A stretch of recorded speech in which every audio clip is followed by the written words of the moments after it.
اللہ تبارک و تعالیٰ نے سورۃ الاعراف کی آیت نمبر 31 میں فرمایا کہ وَكُلُوا وَاشْرَبُوا، فرمایا اور کھاؤ اور پیو، وَلَا تُسْرِفُوا، حد سے نہ بڑھو، اسراف نہ کرو، فضول خرچی نہ کرو، اس لیے کہ اِنَّهُ لَا يُحِبُّ الْمُسْرِفِينَ، اللہ اسراف کرنے والوں کو پسند نہیں کرتا۔ بنو عامر ایک قبیلہ تھا، حج کے لیے آیا کرتا تھا۔ دور جاہلیت میں بھی لوگ حج کرتے تھے، اگرچہ اپنی طریقوں پر کرتے تھے۔ تو قبیلے کے لوگ حج کے لیے آتے تو وہ بہت کم کھانا کھاتے، جب حج پہ آتے بہت تھوڑا، گوشت اور چکنائی تو بالکل استعمال ہی نہیں کرتے تھے۔ نبی پاک صلی اللہ تعالیٰ علیہ وسلم کے بعد صحابہ نے عرض کی، یا رسول اللہ صلی اللہ تعالیٰ علیہ وسلم، حضور ہمارا زیادہ حق نہیں بنتا کہ ہم بھی کچھ چیزوں سے پرہیز کریں؟ اب آپ اندازہ فرمائیں کہ کچھ لوگ ایسے ہیں کہ جو روز شام کو گوشت کے ساتھ کچھ کھاتے ہیں، گوشت کھائیں گے یا گوشت ملا کچھ کھائیں گے تو ان کو پورے حج کے سارے دن ہی منع کر دیا جائے، اور چکنائی اور گھی استعمال نہیں کرنا، تو کون شخص ہے جو اس کے بغیر رہ پائے گا؟ تو صحابہ نے عرض کیا کہ یا رسول اللہ صلی اللہ تعالی علیہ وسلم، ہم بھی یہ کام نہ کریں، ہمارا زیادہ حق نہیں؟ تو اللہ تعالیٰ نے آیت نازل کر دی، فرمایا نہیں، کلو واشربو، کھاؤ بھی اور پیو بھی، بس ولا تسرفو، حد سے نہ بڑھنا، اسراف نہ کرنا، فضول خرچی نہ کرنا، جو بھی کھاؤ پیو حد میں رہ کے۔ کھانے پینے سے اسلام منع نہیں کرتا، لیکن ولا تسرفو، حد سے تجاوز۔ کیا معنی ہے اس کا؟ ایک معنی تو یہ ہے کہ جب تم کھاؤ تو تم حدود میں رہ کے کھاؤ گے، حلال حرام کی تمیز رکھ کے کھاؤ گے۔ تم مسلمان ہو، تمہارے اوپر کچھ ضروریات ہیں، ایسا نہیں ہو سکتا کہ جو تمہارے سامنے آیا تم کھا جاؤ۔ جو تمہارا ہے تم صرف وہی کھاؤ گے، جو تمہارا نہیں ہے تم اس کے قریب نہیں جاؤ۔ دوسرا معنی یہ ہے ولا تسرفو کا، ہمارے مفسرین نے بیان فرمایا کہ کھانے کے بعد نہیں کھانا، بغیر بھوک کے نہیں کھانا، کثرت سے نہیں کھانا، ہر وقت کھاتے رہنا، ہر وقت کھاتے رہنا، کھانے کو اپنے ذہن پہ سوار کر لینا، رات کو فیصلہ کرنا کہ ناشتے میں یہ کھاؤں گا، اور ناشتہ کرتے ہی دوپہر کے لیے کھانا منگا لینا، پلان کر لینا کہ یہ سبزی منگا لو، اور دوپہر کی ابھی ٹیبل پوری سجی ہوئی ہے اور دانتوں کے اندر وہ شخص صفائی کر رہا ہے اور ساتھ آرڈر دے رہا ہے کہ شام کو میرے لیے فلاں چیز۔ تو کوئی کھانے پینے تو نہیں نہ آیا مسلمان دنیا میں، کھانے پینے تو نہیں آیا، اور اتنا کھانا کہ اس کو سوار کر لینا۔ امام غزالی رحمۃ اللہ علیہ نے احیاء علوم کے اندر لکھا ہے کہ زیادہ کھانے سے مسائل پیدا ہوتے ہیں، شہوت زیادہ بڑھتی ہے زیادہ کھانے سے، غلط خیالات زیادہ آتے ہیں۔ اس لیے صحیح حدیث میں موجود ہے، نبی پاک صلی اللہ علیہ وسلم نے جوانوں سے فرمایا تھا کہ اے جوانوں کے گروہ، یا نکاح کر لو، اور اگر طاقت نہیں رکھتے تو روزے رکھا کرو، اس لیے کہ فاقہ شہوت کو کم کرتا ہے برے خیالات کو، یہ کمزوری لاتا ہے تھوڑی سی انسان کے جسم میں، تو خیالات کم ہوتے ہیں۔ اور پھر جب آپ اپنا پیٹ بھر لیتے ہیں، ایک تو آپ سست ہو جاتے ہیں، نیند غلبہ کرتی ہے، غلبہ نیند کا بندے کو غافل کرتا ہے۔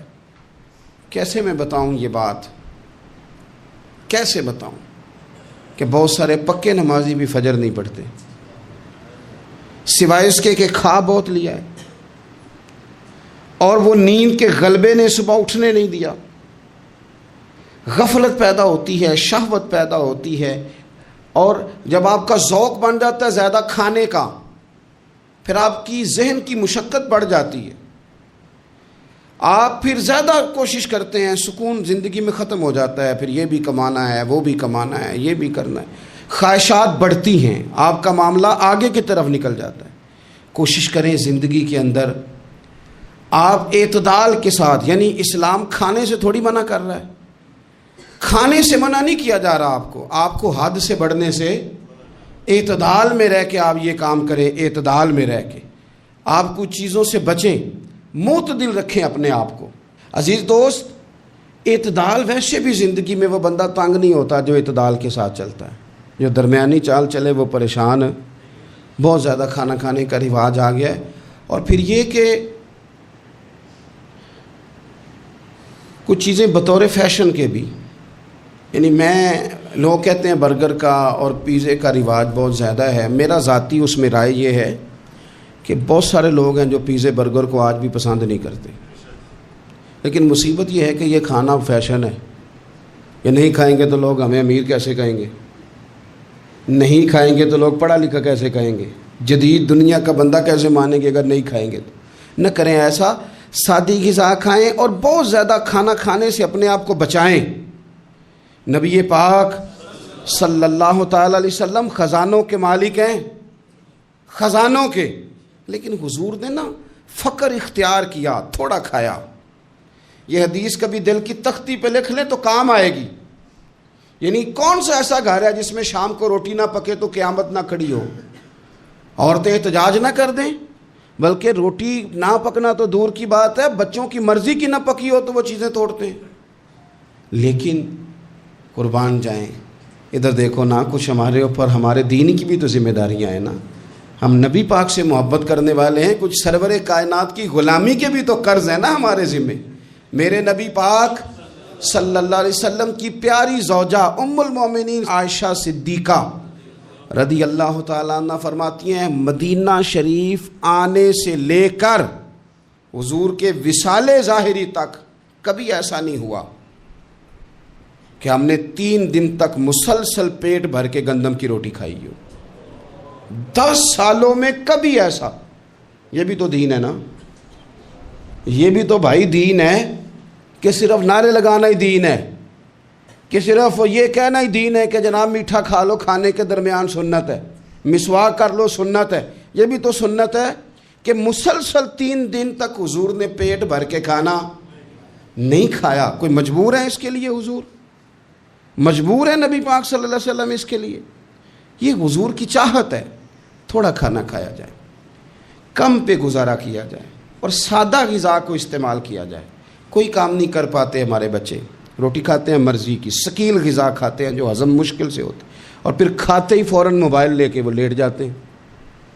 تو وجود کے اندر وہ صلاحیت ہی نہیں ہے کہ آگے بڑھ کے کوئی کام کر سکے. میرے نبی پاک علیہ السلام نے فرمایا کہ ہر چیز کی زکوٰۃ ہوتی ہے. ابن ماجہ میں یہ حدیث آپ کو ملے گی، ہر چیز کی زکوٰۃ ہوتی ہے. زکوٰۃ کا معنی پاک کرنے والی چیز. جب آپ زکوٰۃ دیتے ہیں تو زکوٰۃ آپ کے مال کو پاک کر دیتی ہے. فرمایا ہر چیز کی کوئی زکوٰۃ ہوتی ہے، اور فرمایا یہ جو تمہارا جسم ہے نا، اس کی زکوٰۃ روزہ ہے.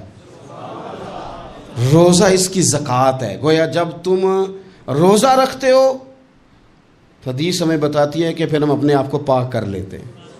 یہ بھوک وجود کو پاک کرتی ہے. آپ کے ذہن کو، یہ جس بندے میں بڑی صلاحیت ہے نا کام کرنے کی، وہ روٹی بہت زیادہ کھاتا ہے تو پردہ پڑ جاتا ہے، کر ہی نہیں پاتے کچھ. اور کھانے کے معاملے میں دیکھتا ہوں کہ شدت، میرا خیال ہے کہ شادی کے ولیمے میں جو گوشت پکتا ہے اس کے علاوہ بھی تو گوشت ہمیں ملتا ہی ہے نا. لیکن بعض لوگوں کو دیکھا جاتا ہے کہ وہ اتنا سالن ڈال لیتے ہیں کہ شاید ان کا خیال ہوتا ہے کہ آخری روٹی ہے، راج کے کھا لیں، اس کے بعد شاید چھٹی ہے تیری. بھئی آپ کیا کر رہے ہیں؟ اتنا کھا سکتے ہیں آپ جتنا آپ نے ڈال لیا ہے؟ اور پھر سنجیدہ قسم کے لوگ ہیں، سیانے لوگ، تو وہ کھانے پہ اس طرح مطلب اٹھ کے بھاگنا. بھئی جو چیز نصیب میں ہوتی ہے وہ تو چل کے بھی آ جاتی ہے، وہ تو اسباب اللہ بنا دیتا ہے. لیکن اپنی طبیعت کا ماحول یہ بنا لینا کہ کھانا ہی کھانا ہے، اور کھانے کے معاملے میں شکایتیں کرنا کہ مجھے جناب دیکھو فلاں آدمی کے میں گھر گیا تھا تو بوٹیاں کس طرح کی دے گیا ہے. کئی دفعہ تھوڑی سی نا بات سن کے تو بندے کا قد دیکھ کے شرم آتی ہے کہ کتنا تو بڑا آدمی ہے اور تو نے کتنی چھوٹی بات کر دی ہے، تو کیا عجیب بات کر رہا ہے. تو نبی پاک صلی اللہ تعالی علیہ وسلم اعتدال کے ساتھ کھانا کھاتے، فقر کو پسند کرتے. میرے نبی کریم صلی اللہ تعالی علیہ وسلم نے کم کھانا کھانا مومن کی علامت قرار دیا. حضور صلی اللہ تعالی علیہ وسلم فرماتے ہیں مومن ایک آنت سے کھاتا ہے، ایک آنت سے مومن کھاتا ہے، اور کافر اور منافق 7 آنتوں سے کھاتا ہے. 6 گنا زیادہ روٹی کھاتا ہے کافر اور منافق مومن سے، 7 آنتوں کے ساتھ کھاتا ہے. ہمارے ہاں تو اللہ کے فضل سے نا اب کھانا کھانے کی اور کھانا کھلانے کی دوڑ لگی ہوئی ہے. یعنی عجیب فلسفہ ہے لوگوں کا کہ 4-5 نوجوان ہیں تو کہتے ہیں آج دعوت تیری طرف ہے اور کل دعوت میری طرف اور پرسوں اس کی جانب ہے اور ترسوں اس کی جانب ہے. اور لوگ اس قدر زیادہ یہ دعوت کا شوق رکھتے ہیں، اتنا زیادہ. مثلا میرے ساتھ لوگ بڑا پیار کرتے ہیں لیکن صرف دعوت دیتے ہیں کھانے کی. تو میں کہتا ہوں آپ دعوت دینے کی بجائے ہماری دعوت قبول کیوں نہیں کرتے؟ ہم آپ کو دین کی دعوت دے رہے ہیں، وہ والی قبول کریں نا. روٹی کھا لیں جی، آ جائیں کھانا کھا لیں. تو میں کہتا ہوں اور بھی کم ہے زمانے میں لنگر کے سوا، روٹی کے علاوہ بھی بڑے کام ہیں جو کرنے والے ہیں. تو آپ اعتدال کے ساتھ کھانا کھائیں، ضرور کھائیں. جو نعمتیں آپ کے پاس ہیں ان سے آپ لطف ضرور حاصل کریں لیکن اعتدال کے ساتھ. اور پھر آپ کو پتہ ہے جب آپ بے تحاشا کھانا کھاتے ہیں نا، اس کا نقصان یہ ہوتا ہے کہ پھر انسان، میں نے دیکھا ہے جب بندے مالدار ہو جاتے ہیں نا یا سہولیات ان کو مل جاتی ہیں تو انہیں غریبوں کا دکھ ختم ہو جاتا ہے. اکثر امیر آدمی کے دوست بھی امیر ہوتے ہیں، پھر وہ کہتے ہیں کہاں غربت ہے پیر صاحب؟ کس نے کہا آپ کو؟ کس نے کہا آپ کو کہ لوگوں کو کپڑا نہیں ملتا؟ سارے لوگ ٹھیک ہیں. کیوں بھلا؟ اس لیے کہ وہ امیر تھا تو اب دوستی بھی امیروں کے ساتھ ہو گئی. پھر نہ کچے مکان نظر آنے بند ہو جاتے، پھر چوک میں دیہڑی کے لیے کھڑے مزدور نظر آنے بند ہو جاتے ہیں. پھر ہسپتال میں کبھی جاؤ نا، میں نے یہ نظام دیکھا ہے کہ ایسے نوجوان بھی ہیں جو میڈیکل سٹور والے سے کہہ رہے ہوتے ہیں کہ شناختی کارڈ رکھ لے، اماں کے لیے مجھے گولیاں جلدی دے دے، میرا بھائی آتا ہے تو تجھے پیسے دیتا ہے. پھر یہ لوگ بھول جاتے ہیں نا، اس لیے کہ ہم تو اب چیزیں جو ہیں وہ ہوم ڈلیوری پہ لے رہے ہیں، پیسہ ہی بڑا ہے. ہمیں کب یاد رہے گا کہ کوئی بھوکا ہے؟ ہمیں کب یاد رہے گا؟ لیکن یہ تب ہے جب آپ کبھی بھوکا رہنا سیکھے، آپ کی طبیعت میں ہو. میرے رسول پاک علیہ السلام نے فقر اختیار کیا تاکہ پتہ چلے غریب کی بھوک کی تکلیف کیا ہے. دیکھو حضرت یوسف علیہ نبینا علیہ الصلاۃ والسلام کے بارے میں امام غزالی نے لکھا ہے کہ جناب یوسف علیہ السلام نے تو غلہ جمع کر لیا تھا مصر میں. آپ نے خواب دیکھی تھی تو غلہ آپ نے جمع کر لیا. باقی سب علاقوں میں فاقہ تھا، غربت تھی، قحط تھا. مصر کے لوگ سکون کے ساتھ 3 ٹائم پیٹ بھر کے کھانا کھاتے تھے، اور آپ نے سب اپنے ملک میں آسانی کی تھی کہ آرام سے کھانا کھاؤ. لیکن جناب یوسف خود ایک دن میں 1 روٹی کھاتے، بھوکے رہتے، بھوکے فاقہ کاٹتے. لوگوں نے کہا حضور آپ خزانوں کے مالک ہیں اور آپ جو ہیں وہ کھانا نہیں کھاتے، کیا مقصد ہے؟ تو آپ فرمانے لگے اس لیے نہیں کھاتا، اگر میں نے بھی پیٹ بھر کے کھانا شروع کر دیا تو پھر بھوکے لوگوں کا درد میرے سینے سے نکل جائے گا. پھر اس بھوک کی، او میرے بھائی اب تو گاؤں سے آ کر پڑھنے والے بھول ہی گئے ہیں کہ کس کی ماں نے کتنا زیور بیچا تھا. لوگوں کو بھول جاتا ہے جب کسی مقام پہ پہنچ جاتے ہیں، پیسہ آ جاتا ہے، عہدہ مل، بھول جاتے ہیں لوگ. فرمانے لگے اس لیے بھوکا رہتا ہوں تاکہ بھوکوں کی تکلیف کا مجھے احساس ہو، اس لیے بھوکا رہتا ہوں. اگر آپ کی طبیعت احساس والی ہے نا، احساس والی، میں کیا کروں؟ مجھے کہنے دیں یہ بات آپ کہ امیر کے فریزر میں اتنا پھل خراب ہو جاتا ہے جتنے سے غریب کی ماں کی شوگر کی 2 مہینے کی دوائی آ جاتی ہے. کہ مجھے یہ نہیں نا بتانا چاہتا کہ فریزر خالی رہ جائے میرا. مجھے کیا لینے دیں آپ یہ بات، کیا لینے دیں کہ بہت سارے لوگوں کے کپڑوں کے اتنے پیسے دھوبی لے لیتا ہے جتنے کپڑوں سے شاید کئی غریب ماؤں کے دوپٹے اور چادریں بن جائیں. لیکن یہ کہ وہ کپڑے دھوبی نہیں استری کرے گا تو ہماری شان کا کیا بنے گا؟ کرو یار. لیکن تھوڑا سا نا، میں نے پچھلے جمعے بھی کہا تھا، اور راشن بنڈن والے لوگوں عیدوں بعد بھی بھوک لگ دیجیے. یہ جو پیٹ کی بھوک ہوتی ہے نا، یہ بندے سے بڑا کچھ کراتی ہے. آپ اس کیفیت کو سمجھیں، تھوڑا سا اپنا کھانا کم کریں تاکہ دوسروں کا احساس پیدا ہو. تھوڑا سا نا ہوٹل کا پھیرا کم کریں. اور لوگ کہتے ہیں جی نہیں وہ پیر صاحب ساری دنیا ہی ٹھیک ہے، آپ کا تعلق کس کے ساتھ ہے؟ چلنا میرے ساتھ. میں نے پورا پاکستان گھوما ہے، میں آپ کو وہ والے شہر دکھا سکتا ہوں کہ جہاں لوگ کہتے ہیں کہ روٹی کھائیں کہ دوائی کھائیں. تو بھوکے رہ کے جو مر جانا ہے تو دوائی رہنے دو، روٹی کھاتے ہیں. آپ اس کیفیت کو سمجھیں، تھوڑا سا اپنا کھانا کم کریں تاکہ دوسروں کا احساس پیدا ہو. مخدومہ کائنات سیدہ طیبہ طاہرہ جان احمد کی راحت پہ لاکھوں سلام. سیدہ داخل ہوئی تو اپنے پلو سے نا چادر سے کوئی چیز کھولی. پرانے زمانے میں نا عورتیں دوپٹے کے ساتھ ہی پیسے باندھ لیتی تھیں. وہ تو بعد میں پرس آیا تو وہ رواج ختم ہو گیا. تو دوپٹے سے نا پلو سے کوئی چیز کھولی.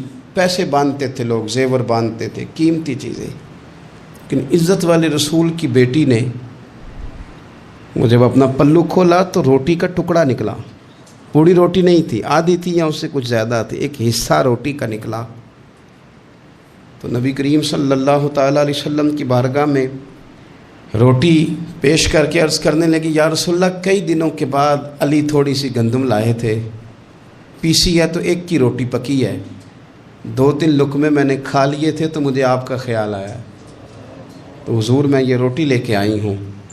اللہ کے محبوب نے روٹی اپنے دست مبارک پہ رکھی, ایک ٹکڑا ایک لقمہ توڑ کے منہ کے قریب کیا, پھر سیدہ کی طرف دیکھ کے فرمایا, پتر 3 دن میں نا 3 دن اور 3 راتوں میں یہ پہلا لقمہ ہے جو تیرے باپ کے گلے سے گزرنے لگا.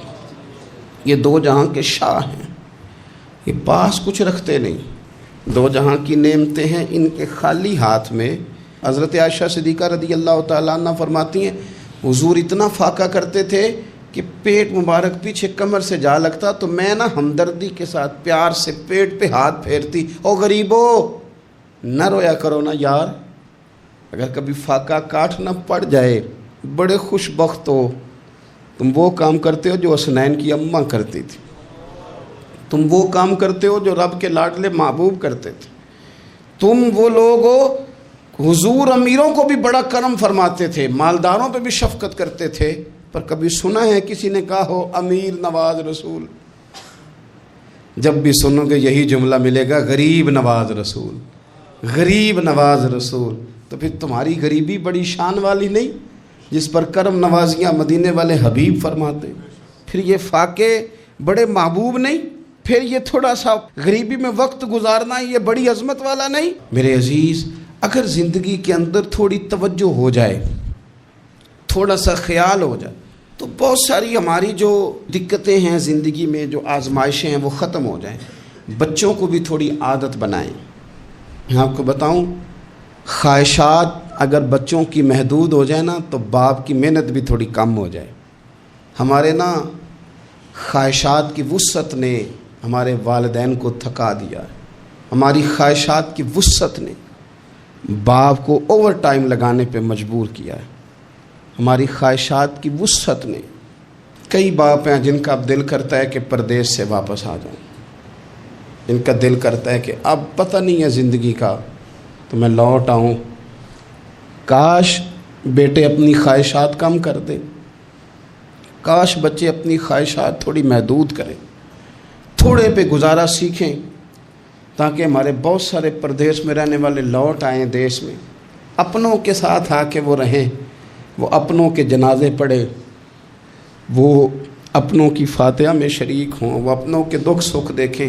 خواہشات کی وسعت, بہت کھانے کا شوق, انواع و اقسام کے کپڑے, لیکن لوگوں کی جوانیاں پردیس کھا گیا اور ان کی دولتیں خواہشات کھا گئیں. کاش والد بھی اپنے بچوں کو یہ سمجھانے میں کامیاب ہو جائے کہ تھوڑے پہ گزارا کرنا, اس سے انسان وسعت پکڑ لیتا ہے, بڑا ہو جاتا ہے. ہم دور نکل گئے ہیں. نبی پاک صلی اللہ تعالیٰ علیہ وسلم نے فرمایا, امام بہقی حدیث لائے ہیں, حضرت ابو امامہ باہلی رضی اللہ تعالیٰ عنہ حدیث کے راوی ہیں. حضور فرماتے ہیں میرا دل کرتا ہے کہ ایک دن میں سیر ہو کے کھاؤں اور ایک دن بھوکا رہوں, میرا دل کرتا ہے. اور حضور فرماتے ہیں میرا دل کرتا ہے کہ جس دن میں بھوکا رہوں اس دن میں صبر کروں اور اپنے رب کی بارگاہ میں عاجزی کروں, اور جس دن میں پیٹ بھر کے کھاؤں اس دن میں اپنے رب کا شکر ادا کروں.